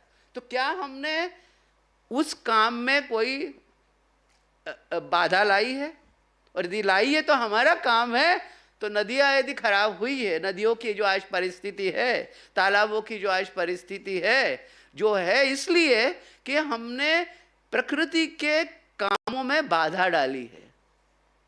जो जल बहना चाहिए उसको हमने रोक दिया, डैम्स बनाए, राइट, या जो जल बहुत धीरे धीरे आता था उसको हमने तेजी से कर दिया। आपने गंगा के बारे में सुना होगा कि गंगा जब धरती पे आने वाली थी तो यदि वैसे ही आती तो इतना उसका वेग था कि वह सब विनाश कर देती। फिर शंकर जी को रिक्वेस्ट की गई, प्रार्थना की गई, फिर शंकर जी ने बोला ठीक है मैं उसको अपनी जटाओं में समाऊंगा। अब आप उसको खाली कहानी माने तो कहानी माने, पर उसके पीछे का विज्ञान समझे तो बात अलग है। और आज मेरे को लगता है हमें यही आवश्यकता है कि जो हमारे पुराणों में लिखा है उसके पीछे का विज्ञान क्या है, वो शायद हम सही तरीके से आज के लोगों को समझा नहीं पा रहे, आने वाली जनरेशन को समझा नहीं पा रहे। वो जटाओं का मतलब क्या है? वो जटाओं का मतलब है कि जो जल जहाँ गिरता है, बारिश जहाँ होती है, वहाँ जो पेड़ पौधे हैं, वहाँ जो घास है, वो ही शंकर की जटाएं हैं। और आप शंकर की जटाओं को हिलाने का प्रयत्न करेंगे, उनको हटाने का प्रयास करेंगे, तो विनाश स्वाभाविक है, विनाश होना ही होना है। तो हमें उसका महत्व आता है, घास का भी महत्व है, पेड़ों का भी महत्व है। और उसको मैं आज के इसमें क्या, हमारा एक नारा होना चाहिए कि यदि हमको नदियों को बचाना है, यदि हमें पूरे साल भर पानी चाहिए, तो हमें जो गति से पानी बह जाता है, जो बारिश का पानी आता है, बारिश का जितना पानी हमारे देश में आता है वो 100 साल पहले भी उतना ही आता था, आज भी उतना ही आता है। पर आज हम कहते हैं पानी की कमी है, ऐसा नहीं है। जितना पानी 100 साल पहले आता था उतना ही आज भी आता है। सिर्फ हुआ ये है कि वो इतनी तेजी से आके चला जाता है कि हम उसको या तो कहीं रोक लेते हैं या बिल्कुल नहीं रोक पाते हैं, और इसलिए वो बह के चला जाता है। तो हमारा कर्तव्य बनता है कि उस पानी की गति को हम शिथिल करें, और वो शिथिल तभी हो सकती है जबकि घास, पेड़ पौधे जमीन के ऊपर हो। यदि हम उसको अपने किसी और आवश्यकता के लिए, क्योंकि मैं अकेला हूँ पर मेरे को योगा के लिए ये अलग जगह चाहिए, खाने के लिए अलग जगह चाहिए, सोने के लिए अलग जगह चाहिए, मैं एक साथ अपने साथ और किसी को सोने नहीं दे सकता हूँ, मैं अकेला सोऊंगा, दूसरा कोई और कहीं सोएगा, इतने बड़े बड़े मकान चाहिए, ये परिसर चाहिए, तो फिर हमको को एग्रीकल्चर करना। और ये हुआ है कि हमने नदी का भी जगह ले ली है। जैसे अभी आपने सुना होगा उत्तराखंड में 2013 में बहुत बड़ा ये हुआ था। यदि आप देखेंगे तो इस टाइप की बारिश और इस टाइप के जो इंसिडेंट्स है वो पहले भी होते आ रहे हैं, पर नुकसान क्यों ज़्यादा हुआ? और किसका नुकसान हुआ? जान माल का नुकसान हुआ। भाई आप जान गए ही क्यों? वहाँ होना ही नहीं चाहिए था आपको। आप इतनी संख्या में वहाँ गए क्यों? और फिर बोलते हैं जान का नुकसान हुआ। वहाँ आपको जाके अपने घर, होटल, बिल्डिंग्स, कार्स रहना ही नहीं चाहिए थे, फिर बोलते हैं आपका माल का नुकसान हुआ। राइट? तो घटनाएं तो पहले से भी होती रहती है, घटनाएं कोई नई नहीं है। यदि आप हाइड्रोलॉजिकल साइकिल गए 100 साल की देखेंगे तो अभी भी आपको देखते हैं बारिश, आपको न्यूज़ रिकॉर्ड में भी बताया जाता है ये 40 साल बाद ऐसी बारिश हुई। मतलब 40 साल के पहले तो हुई थी ना। ऐसा तो कोई नहीं बोलता कि 1000 साल में कभी ऐसी बारिश नहीं हुई। जो भी बताया जाता है 40 साल में नहीं हुई, 50 साल में नहीं हुई, 100 साल में, मतलब 40 साल पहले 50, पर 40 साल पहले, 100 साल पहले ऐसा हाहाकार तो नहीं हुआ था। ऐसा हाहाकार इसलिए हुआ कि हमने उसको, जहां हमें नहीं रहना चाहिए था, जो हमें नहीं करना चाहिए था, वो हम करने लगे। तो यदि हमको जल से जो समस्याएं हैं तो हमें ये सोचना है कि मेरा व्यवहार जल के साथ कैसा हो, मेरा व्यवहार नदियों के साथ कैसा हो। तो नदियों का काम होता है ऊपर से नीचे तक अपने प्रवाह को, पर हम ये सोचते हैं कि नदियाँ सिर्फ मेरे लिए हैं। ठीक है? तो ये है, कहने के लिए बातें तो बहुत होती है, इसलिए मैंने सोचा कि प्रेजेंटेशन के बजाय ये जो माहौल है उसमें मैं सीधे ऐसा ही बताऊं। तो सबसे ज़्यादा मैं आपको ये करना चाहूँगा कि हम सोचें कि हमारा ये समस्या जो आई है नदियों की, तालाबों की और जल की, ये हमारा व्यवहार के कारण आई है। जल के साथ हम, नदियों के साथ हम व्यवहार कैसे करते हैं। यदि हम नदियों को रोक देते हैं तो भी प्रॉब्लम है। नदियों का जो जल ग्रहण क्षेत्र है उसमें पेड़ पौधे को काट देते हैं तो भी हमारी है, उससे ज़्यादा मिट्टी कटती है, फिर मिट्टी नदियों में आ जाती है, फिर वो वहाँ जमा हो जाती है, फिर नदी का ये कम हो जाता है, फिर नदी का लेवल बढ़ता है, फिर बाढ़ और बढ़ती है। तो ये सब हमारे किए हुए प्रॉब्लम्स है, तो हमें इसके ऊपर सोचना पड़ेगा। और ये इंस्ट्रक्शन सब हमको हमारे पुराणों में दी हुई है और बहुत सिंपल तरीके से दी हुई है। जैसे यदि ब्रह्मांड पुराण की बात करें तो ब्रह्मांड पुराण, आज जो मैं एमटेक एनवायरमेंटल में या लोगों को पढ़ाता हूँ क्या करना चाहिए, वो एक श्लोक में वहाँ हम कह सकते हैं, है ना। गंगाम पुण्यजलाम प्राप्य चतुर्दश विवर्जयेत। 14 एक्शंस हमको किसी भी नदी के पास, गंगा, जब हम गंगा बोलते हैं, गंगा तो हमारे इस रीजन की आत्मा है। गंगा सिर्फ कोई एक बायोफिजिकल एंटिटी नहीं जो हम जानते हैं कि गौमुख से लेकर गंगा सागर तक बहती है। गंगा इस देश की, इस रीजन की नदियों की आत्मा है, इट्स स्पिरिट ऑफ रिवर्स। और हमारे इसमें यह भी है, मैं नर्मदा में नहाऊं तो भी मैं हर हर गंगे ही बोलता हूँ, मैं साउथ में जाऊं तो भी मैं हर हर गंगे ही बोलता हूँ, मैं घर में नहाता हूँ तो भी मैं हर हर गंगे ही बोलता हूँ। तो मेरे हल जल, हल नदी गंगा ही है। तो गंगा तो एक आत्मा है। और यदि आप गीता में देखेंगे तो गीता में भगवान कृष्ण ने कहा है कि मैं खुद ही गंगा हूँ। पवन पवताम अस्मि राम शस्त्रभूता माम जषाणाम मकरश्च अस्मि स्रोत साम अस्मि जाह्नवी। गंगा का एक नाम जाह्नवी है। तो भगवान खुद कहते हैं कि मैं कहाँ कहाँ हूँ, वो बताते हैं। और फिर ब्रह्मांड पुराण में जब कंपाइल करेंगे तो उसमें इंस्ट्रक्शंस दी हुई है, गंगाम पुण्य जलाम प्राप्य चतुर्दश विवर्जय। 14 एक्शंस हमको बताया गया है कि नहीं करना चाहिए हमको किसी भी नदी के पास जाते हैं। उसमें सबसे ऊपर है शौचम, आचमनम। आचमनम मतलब जो हम पूजा के लिए करते वो नहीं, कुल्ला करके बाद में वापस नदी में थूक देना। शौचम, आचमनम, केशम, निर्माल्यम, मलघर्षण। निर्माल्यम, आज के दिन में हमने हमारे धर्म का धंधाकरण कर दिया है।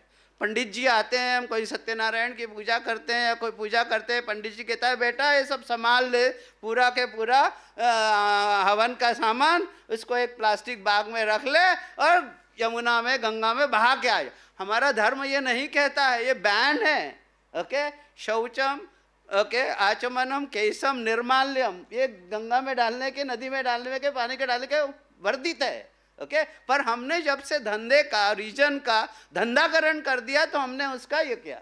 तो ये एक्टिविटी, 14 एक्टिविटी हम उसको फॉलो करें ना तो हमारी सब नदियाँ ठीक हो जाएगी, सब पानी ठीक हो जाएगा। ओके, ऐसे हमारे, वैसे ही हमारे बहुत सिंपल है। जैसे नर्मदा के बारे में ये कहा है त्रिभिः सारस्वतम तोयम सप्ताहेन तु यामुनम सद्य पुनाति गांगेय दर्शनादेव नार्मदम।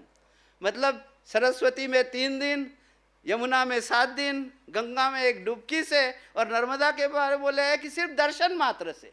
यदि आप उसके पीछे का विज्ञान समझेंगे तो पता चलेगा कि जो चीज़ हम गंगा में करते हैं वो यदि नर्मदा में करेंगे, नर्मदा में डुबकी लगाने लगेंगे उसमें, तो वो न तो मानव के लिए सही है न नदी के लिए ठीक। तो दोनों ही दृष्टि से, पर हम वो नहीं है, हम उसका हास्यास्पद ये बना देते हैं। हम ये कहते हैं कि नर्मदा इज सुपीरियर, कि नर्मदा के दर्शन से ही सब कुछ हो जाता है। ये idea is never to compare one god with another god, right? Idea is to convey the science behind it. तो यदि हम ये कोशिश करें धीरे धीरे कि जो विज्ञान उसमें लिखा हुआ है, क्या हम आज लोगों तक समझा पाते हैं, समझा सकते हैं?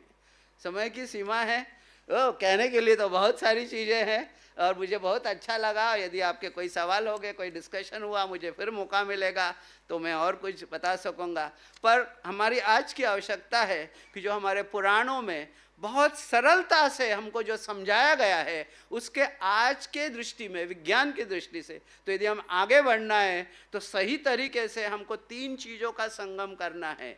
हमारे पारंपरिक ज्ञान, जो हमारी संस्कृति है, और आज का साइंस बहुत ज़रूरी है। ओके, सो ये तीनों चीज़ों का जब आप संगम करके आगे बढ़ेंगे तो शायद हम आगे वाली जनरेशन को वो दे पाएंगे जो हमें जैसा मिला था उससे बेहतर करके दे पाएंगे, और उसी को सही मायने में सस्टेनेबल डेवलपमेंट कह सकते हैं। धन्यवाद, नमस्कार।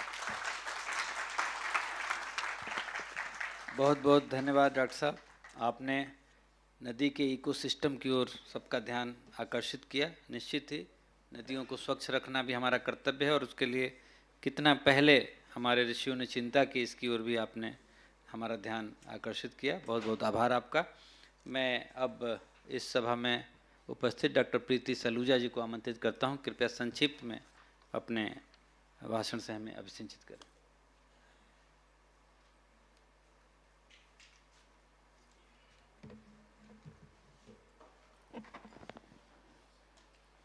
आज के भारत भवन के इस गरिमामयी मंच में और सदा नीरा जैसे पावन आयोजन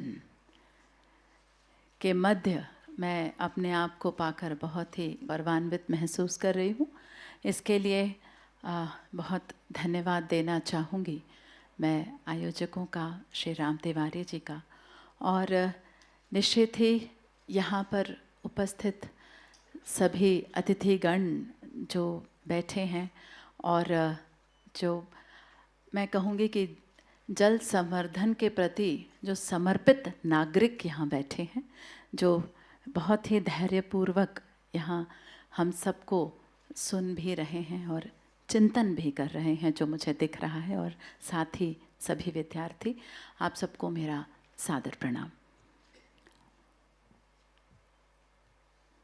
सदा नीरा शब्द हमें अपने आप में ही कुछ बहुत बड़ा संदेश दे जाता है। मैं अभी बैठे बैठे सोच रही थी तो एक पिक्चर मेरे सामने आ रही थी कि एक नदी है जो बह रही है, निरंतर बह रही है, और वो साथ में ही, जैसा अभी डॉक्टर साहब ने कहा कि वो बहती है, ये प्रवाहित होता है नीर जो है, और वो साथ साथ में बहुतों को जीवन देती जाती है, संस्कृति को निरंतर प्रगाढ़ करती जाती है।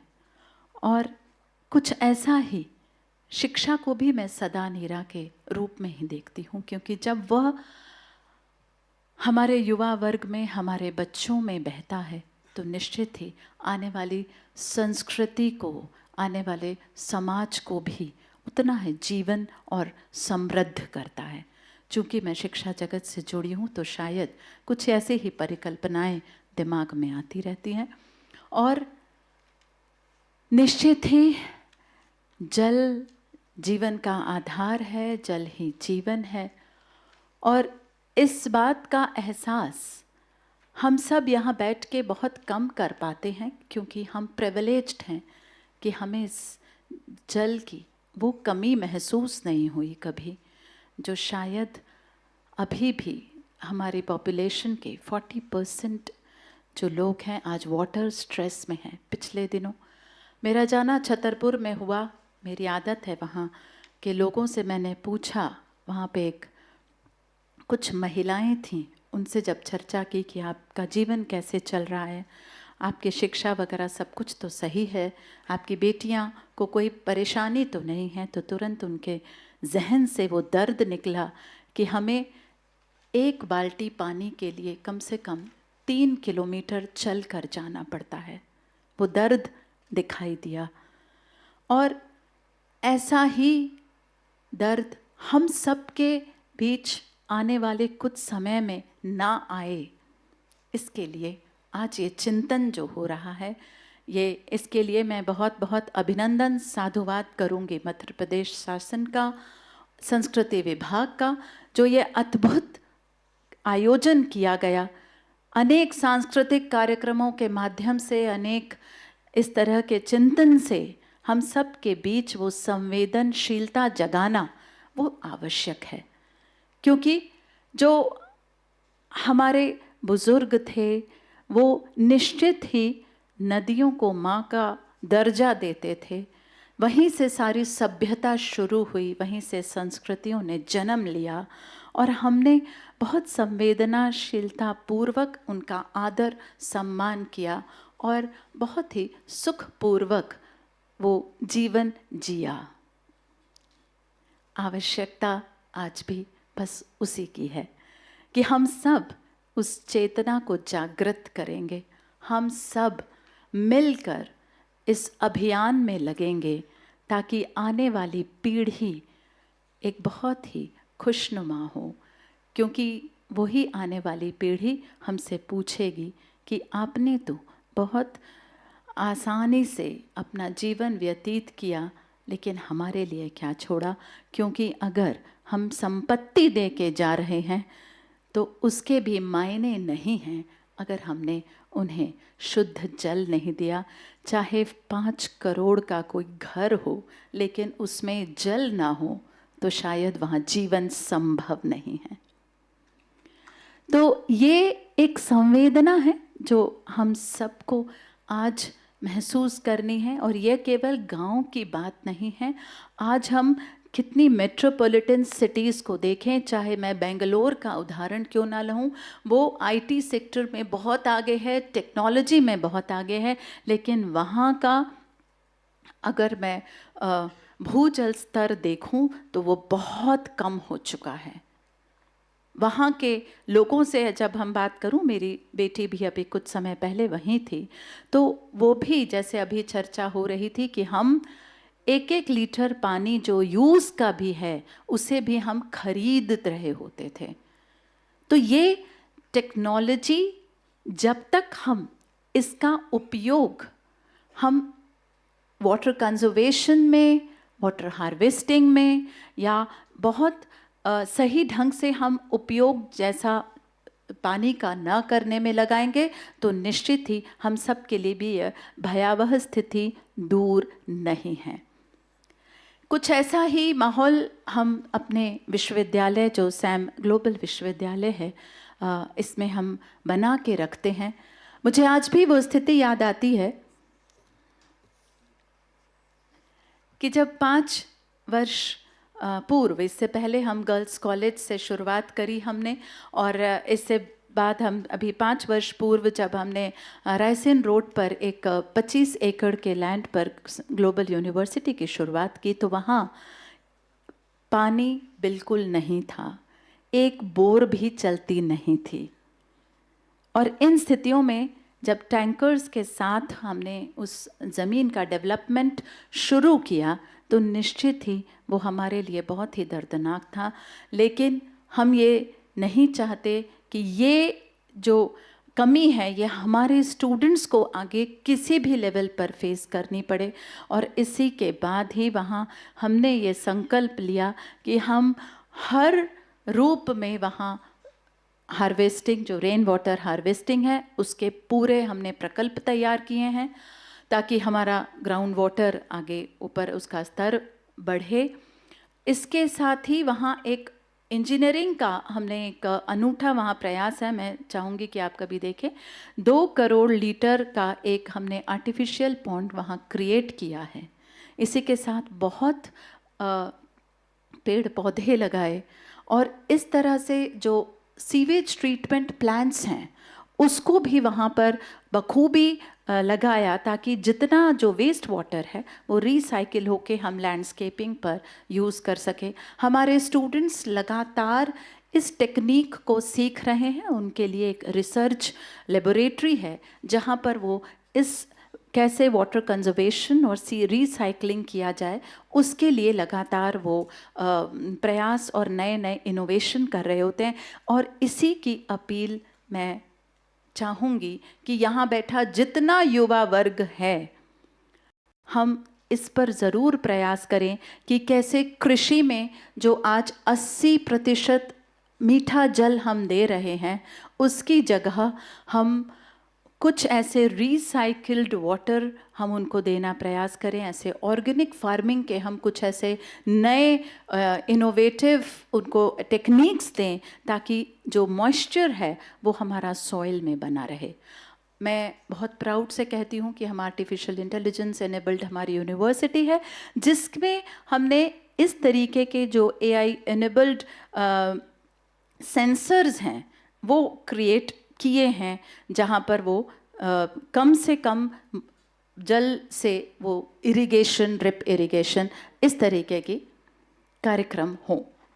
तो ये और साथ ही सबसे इम्पॉर्टेंट आज जो चर्चाएं चल रही हैं कि ये टेक्नोलॉजी तो है ही, हमारे लिए सबसे बड़ी हमारी धरोहर है वो है हमारा इंडिजिनस नॉलेज यानी ट्रेडिशनल नॉलेज जो हमारे फिर मैं दोहराऊंगी कि हमारे पूर्वजों के पास था।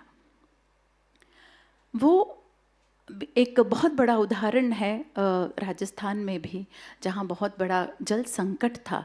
तो वहाँ पर ये जोहड़ जो ये एक गड्ढे होते हैं जो जल को रोकने के लिए होते हैं, जो नॉर्मल मिट्टी और पत्थर से बनाए जाते हैं, इस तरह के जोहड़ों का वहाँ पर विस्तार हुआ और इसके बाद लगभग 11,000 12,000 का हुआ।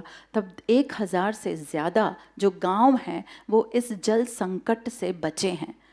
आज हम लोग हमारे जो वृद्धजन हैं उनसे बातचीत नहीं करते और उनका जो नॉलेज है हम शायद उनको नहीं ले पाते, लेकिन ये हमारे लिए सबसे ज़्यादा इम्पॉर्टेंट है जो मुझे लगता है, क्योंकि उनके पास टेक्नोलॉजी नहीं पर वो एक्सपीरियंस है क्योंकि उन्होंने नेचर के साथ जीना सीखा है।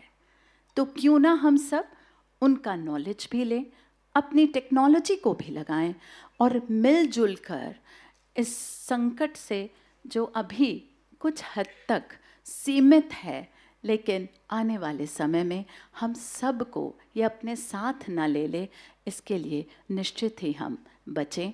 और मुझे पूरा विश्वास है कि अगर हम नेचर का सम्मान करेंगे तो हम सब बहुत ही खुशहाल रूप में आगे बढ़ पाएंगे, क्योंकि जो भगवान हैं उनका एक रूप मैं पर्यावरण से भी जोड़ती हूँ। भ से भूमि है, ग से गगन है, व से वायु है, आ से अग्नि है और न से नीर है। तो निश्चित ही ये भगवान का रूप है, ये पर्यावरण, ये पंच तत्व जिनका हम सम्मान करें और निश्चित ही ये हमारा भी उतना ही ख्याल रखेगी, क्योंकि हम सब हजारों वर्षों से इसी पर्यावरण के द्वारा ही पले बड़े हैं। अब हमारा वक्त है कि हम कुछ दे पाएँ। ये एक बार फिर बहुत सारा धन्यवाद और बहुत सारी बधाई। इतना खूबसूरत सा आयोजन और इतना सार्थक आयोजन मैं कहूँगी। तो इस तरीके के आयोजन निश्चित ही हम सब के लिए बहुत बहुत प्रभावशाली होंगे और हम एक बार फिर भारत देश को एक सस्टेनेबल वाटर मॉडल के रूप में देख पाएंगे। ज़रूरत है वाटर लिटरेसी की, ज़रूरत है वाटर लीडरशिप की, ज़रूरत है ऐसे योद्धाओं की जो समय पर संरक्षण के रूप में आए। बहुत सारी बधाई, बहुत सारा धन्यवाद। जय हिंद। बहुत बहुत धन्यवाद डॉक्टर प्रीति जी। समय के अभाव के कारण हम आपको अधिक नहीं सुन पाए, आगे फिर कभी ज़रूर अवसर मिलेगा। आपने समसामयिक मुद्दों की ओर हमारा ध्यान खींचा और जो कुछ प्रयास आपके माध्यम से चल रहे हैं उसकी ओर भी आपने सबको जानकारी दी, उसके बारे में भी बहुत बहुत साधुवाद। समय कम है और अभी हमारे बीच में आदरणीय प्रेम शंकर शुक्ला जी हैं जो हमें कविता सुनाएंगे, कविता के माध्यम से अपनी बात रखेंगे। उसके पहले एक छोटी सी कथा जो नारद पुराण में कही गई है वो मैं आपके सामने बहुत संक्षेप में रखना चाहता हूँ। राजा वीरभद्र की एक कहानी है जो अपने साथ कुछ साथियों के साथ वो जाते हैं और वहाँ पर सैकतगिरी पर्वत पर उन्हें प्यास लगती है शिकार के बाद। फिर वो एक जल दिखता है, कोई स्रोत दिखता है, पोखर, वहाँ जाते हैं, वहाँ पानी नहीं होता है। फिर वो उसको खोदते हैं, उसमें से पानी निकलता है। उनके मंत्री ने कहा कि इसको थोड़ा व्यवस्थित कर देते हैं, थोड़ा तो ठीक रहेगा। फिर आगे चल करके उसमें और लोग उसमें पानी पीते हैं, जीव जंतु सभी, फिर उनको स्वर्ग की प्राप्ति होती है। ऐसी कथा है। लेकिन वो स्रोत कहाँ से है उसकी कथा अधिक रोचक है कि वो कैसे बना। तो वो जो स्रोत दिखाई दिया था उसका निर्माण कैसे हुआ। वहाँ पर निर्माण ऐसे हुआ कि एक चिड़िया थी और उसका नाम लावक था और वो अपनी प्यास बुझाने के लिए अपनी चोंच से 2 अंगुल भूमि को खोदती है और उसके बाद आगे चल के वराह ने अपनी प्यास बुझाने के लिए उसको अपने थूथन से 1 हाथ नीचे गहरा करता है और फिर आगे चल के एक हाथी आता है, एक काली नाम की पक्षी आता है, उस गड्ढे को उसको खोद करके 2 हाथ गहरा कर देता है और फिर उसके बाद एक हाथी आता है, उसने अपने सूंड से और खोद के थोड़ा और गहरा कर देता है और आगे चल करके इस तरह से एक पानी का एक स्रोत वहाँ पर बन जाता है और फिर तमाम पशु पक्षी जीव जंतु वहाँ पर पानी पीते रहते हैं। लेकिन आगे चल के वो बंद हो चुका होता है और तब ये राजा को बाद में दिखता है। बात ये है कि आपने पहले किसने प्रयास किया, बात यह है कि पहले किसने महत्वपूर्ण प्रयास किया। ये कथा हमको बताती है कि कितना एक उसका चिड़िया का प्रयास बाद में चल के पूरी राजा की सेना को काम आता है। ये एक कथा बताती है। मैं अब कथा के बाद कविता की ओर आपको ले चलता हूँ और बड़े सम्मान से आदरणीय डॉक्टर प्रेम शंकर शुक्ला जी को आमंत्रित करता हूँ। आदरणीय शुक्ला जी।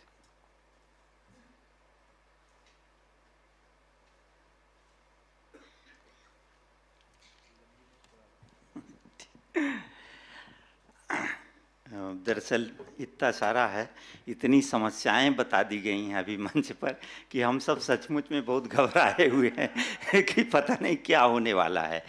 तो खैर, मुझे व्यक्तिगत रूप से, चूँकि यहाँ प्रोफेसर साहब बैठे हैं, मुझे तो ये लगता है कि आप शहरीकरण रोक दीजिए, भारत में समस्या रहेगी ही नहीं। रोज़ जो शहरीकरण तबाह करता जा रहा है, वो पानी खा रहा है, नदियाँ खा रहा है, खेत खलिहान खा रहा है, सबसे जड़ वहाँ है। तो उसका कुछ उपाय सोचा जाए, बाकी तो अपने आप सुधरेगा ही। ये शहरीकरण नगरीकरण ने तबाह किया है। तो खैर आगे चलते हैं। चूँकि ये पंचतत्वों की बात हुई, पानी पर बहुत सारा हुआ, तो एक कविता पानी पर जल्दी जल्दी, हम 5 मिनट से अधिक नहीं लेंगे। एक कविता है आग। पानी की बहुत बात हुई तो हम आग लगाते हैं। आग है उस कविता का शीर्षक। कोई स्त्री ही रही होगी जिसने पत्थरों में बसी आग को पहचाना होगा और बनैले जीवन से आग को निकाल रचा बसा दिया होगा अपनी गृहस्थी में। आग को साधते कई बार वह आग से खेली होगी और आखिर में आग से काम लेने में सध गए होंगे उसके हाथ। जीविका के उद्यम से थक अपने डेरे लौटा आदमी पाया होगा पहली बार जब पके अन्न का स्वाद, तब खिल उठी होगी उसकी आत्मा और करुणा प्रेम से भरा वह निहारा होगा देर तक स्त्री को भी अपना आदमी बहुत अपना लगा होगा। उस समय छलक आई होंगी उसकी आंखें और देर तक गूंजती रही होगी उसकी चुप्पी में आग की कथा आग की कथा में स्त्री जिलाए है, अपनी हथेली में आग, वह आग सना है जिसका ताप जीवन की खुशबू से। क्योंकि सचमुच में समय कम है तो चलो एक पानी पर भी। कलश या गागर उठाए स्त्रियां गुनगुनाती या गाती चलती हैं, पानी जितना पुराना गीत। कलश या गागर उठाए स्त्रियां गुनगुनाती या गाती चलती हैं, पानी जितना पुराना गीत। होता है जितना मीठा उनका गीत, उतनी ही कठिनता से आता है घर की प्यास तक पानी। पानी के लिए खटपट से शुरू होता है उनका ब्रह्म मुहूर्त, लेकिन वे धीरज से मेहनत से बचाए रखती हैं प्यास में शीतलता का अर्थ। जेठ की दोपहरिया में जल के लिए जल जाते हैं उनके पाँव, लेकिन वे झुलसने नहीं देती प्यासे कंठ। पानी लाती स्त्रियां प्यासे कंठों का गीत हैं, बहती चली आई हैं हमारी आँखों में बचाए हुए पानी को। दरअसल दो एक चीज़ मैं ज़रूर कहना चाहता हूँ, चूँकि हमारे विभाग के बहुत वरिष्ठ अधिकारी, बल्कि जब से विभाग बना तब से श्री राम तिवारी साहब हैं, और ये सदा नीरा समारोह जो उनने किया, इसके पहले आपने महाभारत का एक बड़ा समारोह देखा, सदा नीरा का ये दूसरा क्रम है आपने किया। सचमुच में इस अर्थ में ये बड़ा समारोह है, पंचतत्व संकट में है जो बताया ही गया और हम सब उससे सहमत हैं, असहमत होने का सवाल नहीं। लेकिन इस अर्थ में ये बड़ा समारोह मैं देखता हूँ कि जब हमारे समय की आँख का पानी उतर रहा हो, हमारे समय का ही पानी उतार पर हो, तब सदा नीरा समारोह बहुत प्रासंगिक समारोह हो जाता है।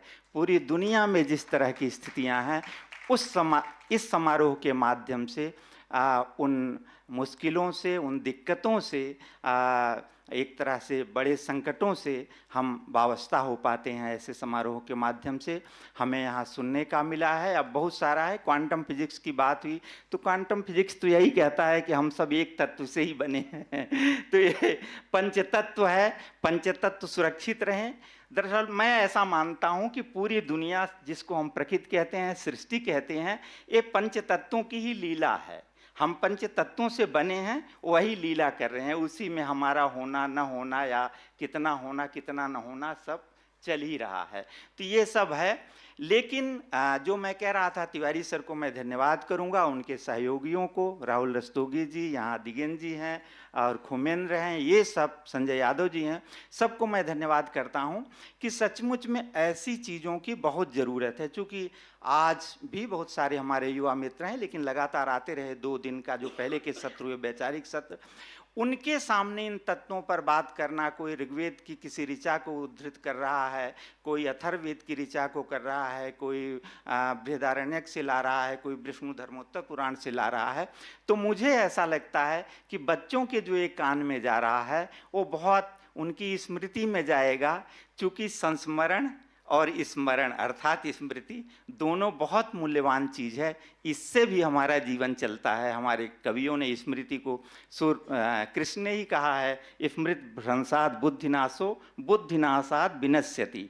यदि स्मृति गड़बड़ा गई तो बुद्धि चली जाती है, बुद्धि चली गई तो विनष्ट हो जाते हैं, नाश हो जाता है। तो ऐसे में जिन हमारे युवा मित्रों को ये स्मृति उनकी सघन की गई, गझिन की गई, उसका श्रेय तिवारी जी को है। तिवारी जी ने इतना सुंदर आयोजन किया, अभी आगे भी आयोजन है, उसमें भी आप सब, मैं यही काम करता हूँ और मुझे ये सब होता रहता है, तो मेरे आंगन में उत्सव होता है। और यही कह के जा रहा हूँ कि जो भारत वन का पानी है ना, ये आगे चल के गंगा जल हो जाता है।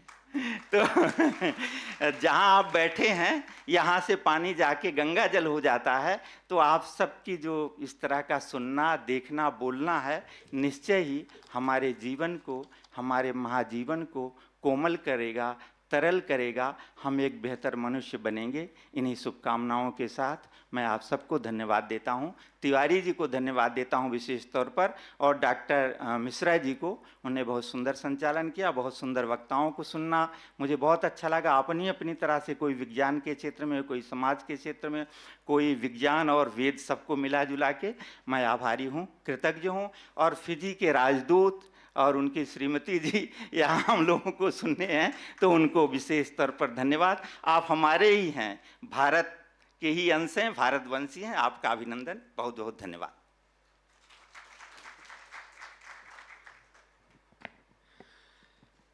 धन्यवाद। तो भारत भवन के इस परिसर में प्रेम शंकर शुक्ल जी के ही मुखारविंदों से शोभायमान होता है, उन्होंने कह ही दिया है।